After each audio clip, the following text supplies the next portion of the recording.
Fi ftit xhur l-FIU ser tkun qed timplementa liġi ġdida li ser tgħin biex tnaqqas ir-reati ekonomiċi f'niċeġ differenti f'pajjiżna. Din il-liġi l-ġdida li bdiet tinħadem f'April li għadda ser tintroduċi restrizzjonijiet fuq l-użu ta' flus kontanti. B'hekk Malta ser ikollha għodda oħra finanzjarja li ser tikkontribwixxi mhux ftit fil-ġlieda tagħha kontra l-ħasil ta' flus. Ix-xogħol fuq l-introduzzjoni ta' din il-liġi qed isir wara li l-FIU iltaqat ma' stat membru Ewropew ieħor bilan li tikseb aktar informazzjoni dwar liġijiet li jirrestrinġu trasferiment tal-flus.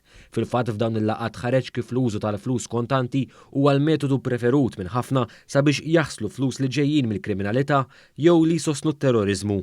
Intant l-FIU qalet ukoll li bħalissa qed taħdem fuq reġistru li ser jiċċentralizza l-kontijiet bankarji Maltin kollha biex ikun hemm monitoraġġ aktar qawwi fuq l-attività finanzjarja ta' individwi suspettużi. L-awtoritajiet responsabbli mill-ġbir tat-taxxa u anke l-forzi tal-ordni ser ikunu jistgħu jaċċessaw din ir-reġistru biex bekk l-investigazzjonijiet u l-awditjar f'każijiet differenti jimxu b'aktar ħeffa. Dwar dan ir-reġistru l-FIU ħejjiet ukoll liġi ġdida li ser tkun qed tgħaddi għand il-Ministeru tal-Finanzi. Dan mhux kollox, kif bejn Jannar u Lulju l-FIU flimkien mal-Awtorità Maltija għas-Servizzi Finanzjarji u l-Awtorità Maltija għall-logħob komplew iwettqu investigazzjonijiet u skrutinju fuq diversi istituzzjonijiet fosthom dawk finanzjarji u tal-logħob.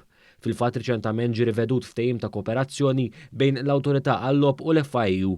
Rapport tal-Awtorità Maltija għall-logħob ippubblikat riċentament juri wkoll li mal-15-il kumpanija jew persuna ma kinux idonji biex jilħqu l-livelli tal-awtorità f'dak li għandu x'jaqsam ma' tnaqqis ta' riski fuq il-ħasil tal-flus u finanzjament tat-terrorizmu.